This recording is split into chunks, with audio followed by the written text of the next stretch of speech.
The dust of the platform was the color of old blood, a fine red powder that rose in the heat and settled on everything, coating the black wool of her traveling clothes and the polished wood of the small chest she guarded at her feet. She had been standing for a long time, long enough for the sun to move from one side of the station's meager overhang to the other, long enough for the stationmaster to stop looking at her with curiosity and start looking at her with a kind of weary pity. The train had gone. It had sighed a great plume of steam and metal and pulled away into the shimmering distance hours ago, leaving behind a silence so vast it seemed to have weight, pressing down on the flat, bleached land that stretched to every horizon. She held a photograph in her hand, its corners softened from the journey. It showed a man standing before a neat, whitewashed house with a sturdy porch and glass in the windows. A man with a kind smile and clear eyes, who had written of fertile land and a good life. A life of partnership and honest work under a wide blue sky. The sky was wide, and it was blue,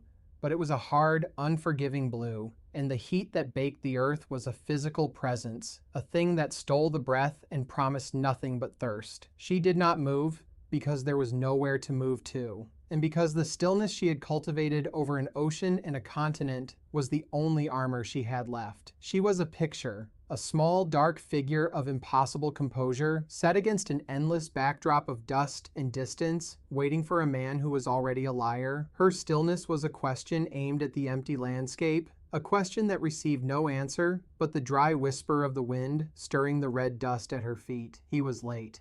That was the first broken promise. Afternoon. A wagon finally appeared, a dark speck crawling across the shimmering plain, and it resolved itself into a buckboard pulled by a tired-looking mule, driven by a man who did not match the photograph. This man was slighter, his shoulders sloped with a permanent air of grievance, and his eyes, when he finally pulled up and looked down at her, were not clear but cloudy with suspicion. He did not smile. He spat a stream of tobacco juice into the dust near her feet, a gesture of ownership, not greeting. "You the one?" he asked, his voice a dry rasp. She inclined her head, a motion so small it was almost imperceptible, and held out the photograph. He glanced at it and grunted, a sound of dismissal. "Get in," he said, not moving to help with the chest. He watched with a flat, proprietary gaze as she lifted the small but heavy trunk, her arms straining under the wool of her sleeves, and wrestled it onto the back of the wagon. The photograph had shown a house with 2 stories. The photograph had shown green trees. The photograph had shown a man whose hands looked capable of building such a place. The man before her had hands that were soft in the palms, with dirt caked only under the nails.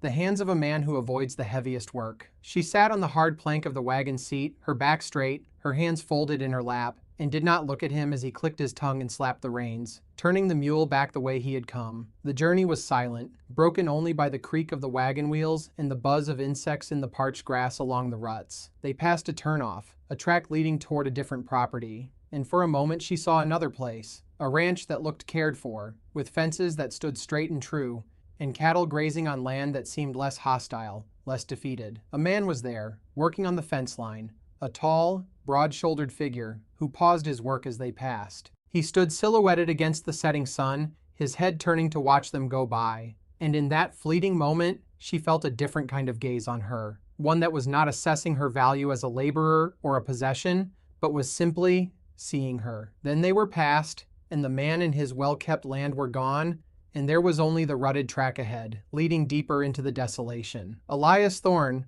the man who had called himself her husband in letters, said nothing for miles. When he finally spoke, it was to point a thumb toward the darkening horizon. "Almost there," he said, and there was a note in his voice she did not understand, a sour mix of pride and shame. The place he called home was not a house. It was a shack, a crude box of raw, unpainted timber leaning against the wind, its roof patched with rusting tin and its windows empty squares of darkness. The porch from the photograph was a single warped plank resting on a pile of rocks. The trees were 2 skeletal, long-dead saplings. This was the reality. A shack on a patch of dirt that God himself had seemingly abandoned. He saw the look on her face, the flicker of her composure, as she took in the scene, and a mean little smile touched his lips. "It ain't a palace," he said, "but it's mine, and so are you." He slid off the wagon and gestured to the shack. "Get inside. Fetch water from the creek. Supper ain't gonna make itself." He did not wait for her. He walked into the darkness of the shack, leaving her alone in the twilight with her small chest and the ruins of a promise. The silence that fell was different from the silence at the station. It was heavier, filled with the presence of a deep and abiding misery. She stood by the wagon for a long moment, the cool of the evening beginning to settle over the land, and she did not cry. She simply breathed in the dry, sage-scented air, and then, with a slow, deliberate grace, she stepped down from the buckboard, her small feet landing softly in the dust of this new, terrible place. She would survive this. It was what she did. Days later, the rhythm of her life was established, a metronome of labor set against the backdrop of Thorne's sullen inaction. She rose before the sun, her first task to break the thin crust of ice on the water bucket, her last to bank the fire in the small, smoky stove, long after he was snoring in the single bed. She learned the geography of his cruelty, which was not the sharp, explosive violence of a passionate man, but the slow, grinding abrasion of a weak one. It was in the way he ate the best portions of the meager food she prepared, leaving her the scraps, the way he dirtied the floor she had just scrubbed with mud from his boots, watching her face as he did it, the way he spoke of her to the rare visitor or to the men in town, referring to her as the Japanese or it, a piece of property he had ordered and paid for. She learned to make herself small, to move silently through the 2 rooms of the shack, to keep her eyes downcast, because his anger was sparked by anything he perceived as a challenge to his dominion. A direct gaze, a moment of stillness that was not born of exhaustion, the sound of her humming a tune from her homeland. Her world shrank to the size of the homestead, the shack, the dusty yard, the path to the creek where the water ran thin and bitter, and the vegetable patch she had started behind the cabin, a small square of defiance she coaxed from the hard-pan soil with relentless effort. She talked to the plants, her voice a low murmur, the words in a language he could not understand and therefore could not forbid. It was her only conversation. From her patch of ground, she could see the neighboring property, the one they had passed on the first day. It was a world away. There, the fences were strong. The windmill turned with a steady, reassuring rhythm, and the house, though simple, was solid and well-maintained, with smoke rising from its chimney in a clean, straight line. The man who lived there, Silas Blackwood, was a creature of routine, as steady as her own. He rose with the sun and worked until dusk, his movements economical and sure, whether he was on horseback, his figure a dark, solid shape against the skyline, or on foot, mending the things that always needed mending. He never seemed to look their way, and yet she felt his awareness, a quiet, constant presence at the edge of her world. He was a fact, like the sun and the wind, a fixed point of competence and order in the chaos of her existence. One afternoon, while she was hauling water from the creek, the rope on her bucket frayed and snapped, sending the bucket tumbling into the deepest part of the sluggish stream, well beyond her reach. It was the only bucket they had. Thorne would be furious, not at the loss of the bucket, but at the inconvenience, at the failure of his tool, which was her. She stood on the bank, staring at the bucket half submerged in the murky water, a cold knot of dread tightening in her stomach. She could not go back empty-handed. She could not. She spent an hour trying to fashion a hook from a branch, her fingers growing raw, her frustration mounting with each failed attempt. The sun beat down, and the dread began to curdle into despair. And then she saw him. Silas Blackwood was riding along their shared property line, not on the trail but through the brush, as if checking the fence. He stopped his horse and sat for a long moment, just watching her. She froze, expecting him to ride on, to ignore her plight as everyone else would.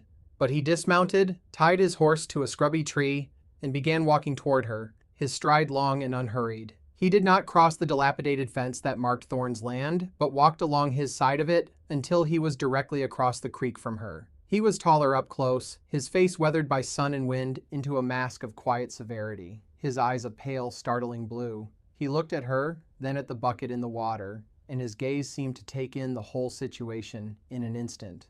The frayed rope, her scratched hands, the desperation she was trying so hard to hide. He said nothing. He simply uncoiled a lariat from his belt, a tool he handled with an ingrained, thoughtless expertise. He swung it once, a graceful, looping motion, and on the first cast, the rope sailed out and settled perfectly over the bucket. He pulled it taut, dragged the bucket to the bank on her side, and then, with a final tug, tipped it so most of the dirty creek water spilled out. He looked at her again, a long, searching look. "Ma'am," he said, his voice deeper than she had expected, a low rumble, like distant thunder. It was the first respectful word she had heard since she arrived. He tipped his hat, a small, formal gesture, then coiled his rope, walked back to his horse, and rode away without a backward glance. She stood trembling, staring at the rescued bucket. It was a small thing, a bucket, but it felt like something else entirely. It felt like a lifeline. She picked it up, filled it with what water she could, and began the long walk back to the shack, her mind replaying the quiet competence of his hands, the sound of his voice speaking that one simple word. That night, Thorne noticed the neatly spliced rope on the bucket. "Where'd you get the rope?" he demanded. She looked at the floor.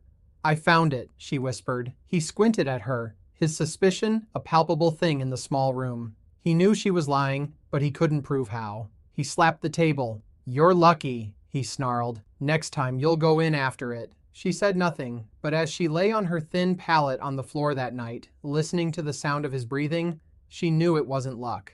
It was something else. Something she had not felt in a very long time. It was the faintest glimmer of hope. That night, the small kindness of the rescued bucket became a fulcrum, shifting the balance of her days in a way she could not have anticipated. Before, her existence had been a closed circle of endurance, a single monotonous note of survival. Now, there was a second note, a quiet counterpoint of awareness. She found herself watching for Silas Blackwood, her gaze drifting to the boundary line, her ears attuned to the distant sound of his horse or the rhythmic ring of his hammer on steel. He never approached her again, never spoke, but his presence became a silent conversation. Sometimes, after a storm, a section of Thorne's fence that had been leaning precariously would be mysteriously propped up with a sturdy new post that had not been there the day before. Once she found a small, expertly crafted rabbit snare tucked into the brush near the creek. And the next day, a rabbit, which she cooked into a stew that lasted them 3 days, a rare luxury that even Thorne could not complain about, though he eyed her with renewed suspicion, as if her sudden competence were a personal betrayal. He could not comprehend a kindness that asked for nothing in return, and so he saw malice in it, a conspiracy against him. His world was transactional, a bitter accounting of debts and slights, and he assumed everyone else's was the same. "Where are you finding this food?" he would demand, his voice thick with accusation. "Stealing from my neighbor?" She would simply shake her head, her silence a wall he could not breach. Her own defiance was growing, taking root in the cracked soil of her life, like the hardy plants in her hidden garden. She learned the land, not as Thorne's property, but as a living thing. She found wild onions by the creek, and yarrow for teas that soothed the ache in her bones, and a patch of tough bitter greens that, when boiled, were better than nothing. Her knowledge was a secret hoard of wealth he could not touch. Her competence grew, and as it did, his resentment festered. A woman who could provide for herself, even in these small ways, was a woman who was not entirely dependent on him. She was a flawed tool, an imperfect possession, and her resilience was an affront. The townspeople were a gallery of ghosts. When Thorne occasionally took her into the dusty settlement for supplies, she felt their eyes on her. The women would fall silent as she passed, their whispers resuming like the rustle of dry leaves once she was out of earshot. The men would watch her with a mixture of pity and a crude, speculative curiosity. They saw the fading bruises on her arms that her sleeves did not quite cover. They saw the way she walked with her head down, the way Thorne steered her by the elbow as if she were a difficult piece of livestock. They saw his laziness and her industry, the stark contrast between his crumbling homestead and the stoic dignity she somehow maintained. They saw it all, and they did nothing. Their silence was a form of complicity, a collective shrugging of shoulders that said this was Thorne's business, his property, his right. Silas Blackwood was there once, loading sacks of grain onto his wagon. He saw them. His eyes met Heina's for a brief, electric moment across the dusty street. He gave a slow, deliberate nod, a simple acknowledgement of her existence. Thorne saw the exchange, and his face tightened into a mask of rage. He yanked her arm, pulling her toward their buckboard.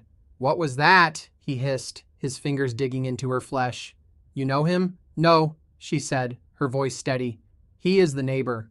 "Stay away from him," Thorne spat. "He thinks he's better than everyone. Him and his perfect ranch." The jealousy was a poison in his voice, thick and choking. He saw Silas's success not as the result of hard work, but as a judgment on his own failure. On the ride home, he was silent, a brooding, dangerous presence beside her. The air in the wagon crackled with unspoken threats. He was a man cornered by his own inadequacy, and he was looking for something, anything, to lash out at. She was the nearest target. That evening, he drank more than usual, downing cheap whiskey from a bottle until his movements became clumsy and his words slurred. He stumbled around the small shack, kicking at the furniture, railing against his bad luck, against the worthless land. against the neighbor who silently judged him from across the fence. Hina watched him, her body tense, a cold, familiar fear coiling in her gut. She had seen this before, this slow slide into drunken rage. She tried to make herself invisible, clearing away the supper dishes with quiet, efficient movements, but her very presence seemed to enrage him further. He turned on her, his eyes bloodshot and unfocused. "It's you," he said, pointing a wavering finger at her. "It's all been worse since you came. You and your quiet little ways, thinking you're better than me." He lunged, grabbing the front of her dress, and dragged her out of the shack into the cold night air. The moonlight bleached the world to silver and black, and the silence of the plains was absolute. "You want his attention?" he roared, shaking her. "I'll give you something for him to look at." He raised his hand. She did not scream. The sound was trapped in her throat, a knot of ice and terror. She closed her eyes, bracing for the blow, her mind a white void of pure survival. But the blow did not land. Instead, there was a new sound, a sound that did not belong to the night. The crunch of boots on dry earth, slow and deliberate. She opened her eyes. A figure had detached itself from the deeper shadows beyond the fence line, a tall, solid shape, moving with an unnerving calm. It was Silas Blackwood. He wasn't running. He was just walking, step by steady step, crossing the invisible line that separated his world from theirs. He stopped a dozen feet away, his hands hanging loose at his sides. He looked impossibly large in the moonlight, a bulwark of stillness against Thorne's chaotic rage. Thorne, startled, let go of Hina, shoving her to the ground. She fell hard, the impact jarring her teeth, the sharp gravel of the yard digging into her palms. "What do you want?" Thorne snarled, trying to draw himself up to his full height, a pathetic attempt to match the other man's presence. "This is my land. This is my wife." Silas did not look at Thorne. His gaze was fixed on Hina, where she lay in the dust. The pale moonlight caught the planes of his face, making it seem carved from stone. He did not speak for a long moment, the silence stretching taut between the three of them, thick with violence and possibility. The world seemed to hold its breath. When he finally spoke, his voice was not loud, but it cut through the night with absolute clarity, a low, resonant command that was not a command at all, but an offering. "Get up," he said. The words were not for Thorne. They were for her. He was not intervening as a rescuer swooping in to save a damsel. He was speaking to her strength, acknowledging an agency she had forgotten she possessed. It was a recognition. In that single moment, he saw not a victim, not a piece of property, but a person capable of action. Get up. It was a choice. She could stay on the ground, the beaten wife of a pathetic tyrant, or she could rise. The dust was cold beneath her hands. The air was sharp in her lungs. She looked from the pathetic, posturing figure of her husband to the unmovable stillness of the man who had just offered her a chance to reclaim herself. A tremor ran through her, not of fear, but of something else, something fierce and powerful uncoiling within her. Slowly, deliberately, she pushed herself up, first to her knees, and then, with a strength she did not know she had, she rose to her feet. She stood, brushing the dust from her clothes, and met Silas Blackwood's eyes across the moonlit yard. She was no longer on the ground. She was standing, and everything had changed.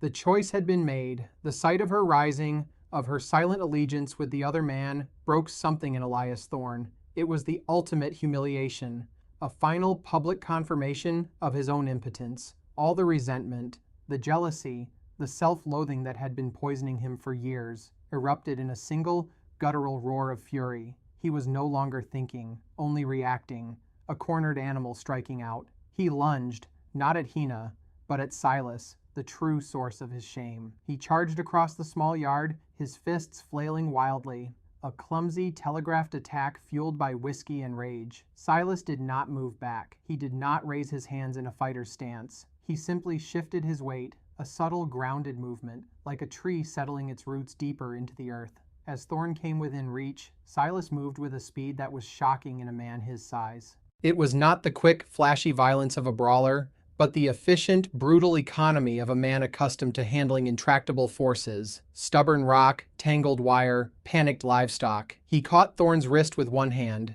turning the man's momentum against him, and his other hand came up, not as a fist, but as an open palm, striking Thorne's collarbone with a solid, jarring thud. The sound was flat and ugly in the night air. Thorne gasped, the air driven from his lungs, his arm going limp. He stumbled, off balance, and Silas simply let him fall. Thorn collapsed into a heap in the dust, clutching his shoulder, a whimpering, pathetic shape in the moonlight. The entire confrontation had lasted less than 5 seconds. It wasn't a fight. It was a correction. Silas stood over him for a moment, his chest rising and falling with a single, deep breath. He looked down at the man on the ground, with an expression that was not anger, not satisfaction, but a kind of weary finality. He had not wanted this, but it had come, and he had dealt with it. He had restored a necessary order. Then he turned his back on Thorn, a complete and total dismissal, and looked at Heine. The violence was over, and the vast, profound silence of the plains rushed back in to fill the space it had left. He looked at her, at the shack behind her, at the desolate piece of land that had been her prison. He did not offer platitudes or apologies for what she had endured. He offered only a choice, the same fundamental choice he had offered her moments before. "You can stay here," he said, his voice quiet again. The low rumble returned. He gestured with his head toward his own ranch, a dark silhouette on the horizon under the field of stars. "Or you can go. The stage passes through town on Wednesday." He did not say, "You can come with me." He did not presume to know what she wanted or needed. He simply laid out the options that were now available to her, options that had not existed 10 minutes ago. Stay, go. The choice is yours. She stood frozen, the enormity of the moment washing over her. She looked at the whimpering man in the dust, the man who had bought her and tried to break her. She looked at the dark, leaning shack that held nothing for her but misery. Then she looked back at Silas Blackwood, at his steady, waiting presence. He was not smiling. He was not coaxing. He was simply waiting for her decision, respecting her right to make it. She gave one last look at the shack, then turned and walked inside, moving past the threshold for the final time. The interior was dark and smelled of stale whiskey and despair. She did not light a lamp. She moved by memory, her hands finding the small, cloth-wrapped bundle that held her only remaining possessions. A comb made of cherry wood, a few small tokens from her mother, and the tattered photograph of a lie. She left the heavy chest. It belonged to the life she was leaving behind. She walked back out into the moonlight, clutching the small bundle to her chest. Thorn was still on the ground, nursing his shoulder, his whimpers having subsided into sullen silence. She walked past him without a glance. She did not need to look at him ever again. She walked across the yard, her feet sure on the hard-packed earth, and she did not stop until she had crossed the invisible line. Stepping from the blighted dirt of Thorn's land onto the healthier soil of Silas Blackwood's, she stopped beside him and looked up at his face. "Thank you," she whispered, the words feeling strange and new in her mouth. He simply nodded, the severity of his expression softening for just an instant. "This way," he said, and began walking toward his home, his long strides forcing her into a near run to keep up. He did not offer to carry her bundle. He did not offer her his arm. He walked beside her as an equal, two solitary figures moving together through the vast, silent, and suddenly hopeful night. Weeks later, the first snows had come, a fine white powder that dusted the shoulders of the mountains and turned the dun-colored plains to a soft, forgiving gray. The world was quieter, muffled, the hard edges of the landscape softened by the coming winter. From the window of Silas Blackwood's kitchen, Hina could see the Thorn place, a dark, abandoned shape against the snow. Thorn was gone. He had left a few days after that night, packing his few miserable belongings onto his buckboard and disappearing back into the obscurity from which he had come, defeated not by a fist, but by a choice that was not his to make. The land and the shack were already being reclaimed by the wind and the weeds. In Silas's house, a different kind of life was taking root. It was a life built of silence, but the silence was no longer the heavy, oppressive weight of fear. It was a comfortable, shared space. They moved around each other with a quiet, practiced grace, their days governed by the steady, dependable rhythms of a working ranch in winter. He would rise in the dark to feed the stock, the crunch of his boots in the snow the first sound of the morning. She would already have the fire in the stove going, the smell of coffee, a warm promise in the cold air. They rarely spoke more than a few necessary words. "More wood? The gray mare is limping. It will snow again tonight." But in the spaces between the words, a language was growing. It was in the way he left a bucket of warm water for her by the back door after her long walk from the chicken coop, knowing her hands would be numb with cold. It was in the way she mended a tear in his canvas jacket with stitches so fine and neat they were nearly invisible, a small act of care that spoke volumes. He had given her the small room at the back of the house, the one that looked out over the mountains. It was her space, and he never entered it without knocking. He treated her not as a guest or a servant, but as a partner in the enterprise of survival. He watched, with a quiet, undeclared admiration, as she transformed the small sun-facing lean-to against the side of the house into a winter greenhouse. Using old glass panes he had salvaged from a collapsed homestead years ago, she created a space of impossible greenness. She had brought seeds with her, tucked away in her bundle, and with the herbs she had cultivated and gathered, she grew things that had no business growing in this harsh climate. The air in the small space was thick with the scent of mint and thyme and other stranger plants whose names he did not know. It was her sanctuary, a testament to her resilience. Her hands, which had been raw and chapped, were now calloused and strong, the hands of a woman who worked with the earth and understood its secrets. One afternoon, he came into the kitchen after a long day of breaking ice on the cattle troughs. He was cold to the bone, his face stiff with it. She was there, standing by the stove, and she turned and handed him a steaming mug. It was not coffee, it was tea, brewed from the leaves in her greenhouse, and it was fragrant and hot, and seemed to thaw him from the inside out. He drank it, his hands wrapped around the warm ceramic, and looked at her over the rim of the mug. She was watching him, her dark eyes unreadable, but for a flicker of something. Not fear, not deference, it was a quiet pride. She had made this, she had brought this warmth into his house. "It's good," he said, his voice rough. She gave a small, almost imperceptible nod and turned back to the stove. The exchange was nothing. A cup of tea, a word of thanks. But it was everything. It was the confirmation of a new reality, a quiet domesticity forged not from a contract or a lie, but from mutual respect and shared hardship. The photograph she had carried across the ocean was gone. She had burned it in the stove one morning, watching the image of the smiling man and the whitewashed house curl into ash and disappear. It was a ghost, and she was done with ghosts. Her life now was real. It was hard, and it was quiet, and it was built on a foundation of truth. That evening, as the snow fell thick and silent outside, blanketing the world in white, they sat at the simple wooden table, the light of the oil lamp casting a warm glow on their faces. They ate the meal she had prepared, a hearty stew made with the last of the vegetables from her garden. For a long time, there was only the sound of their spoons against the bowls. Then Silas put his spoon down and looked at her, his expression serious. "The circuit judge comes through in the spring," he said, his voice even. "He can undo the paperwork from before." He was offering her a final freedom, a way to sever the last legal tie that bound her to the name Thorne. He was offering her a clean slate. She met his gaze, her own expression just as serious. She considered his words, her mind tracing the long, hard road that had brought her to this table, to this quiet house, to this man.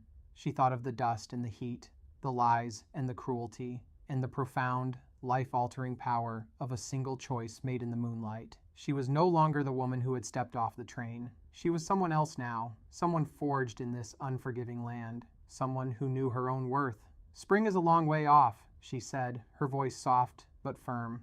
"We can talk about it then." It was not a yes, and it was not a no. It was a statement of fact and a claim on the present. She was here now, and for the first time in a very long time, that was enough. He held her gaze for a beat longer, and then a slow, small smile touched the corners of his mouth. It was the first time she had ever seen him smile. He nodded. "All right," he said, and he picked up his spoon and went back to his stew. The silence that settled between them now as comfortable and as solid as the house that sheltered them from the storm. We spend so much of our lives looking for a sign, for some grand gesture that tells us we are seen, that we are valued. We wait for the thunderclap, the dramatic rescue, the loud declaration. But true worth is often found in the quietest of places. It's found in a bucket pulled from a stream, in a shared meal at the end of a long day, in a single steady voice that says, "Get up," when the world has knocked you to your knees. It isn't about being saved by someone else. It's about being seen by someone who recognizes the strength you already have, the resilience that was inside you all along, just waiting for a chance to break through the hard, dry ground. The world is full of people who will tell you what you are worth to them, but the only valuation that truly matters is the one you place on yourself. A quiet dignity that no one can give you and no one can take away. We thank you for spending this time with us, for listening to this story. True strength is often silent, and true kindness asks for nothing in return. If you've ever seen that kind of quiet strength in someone, or been lucky enough to have it shown to you, we'd be honored if you'd share your thoughts in the comments below. Your stories and your presence here mean the world to us. Take care, and we'll see you again.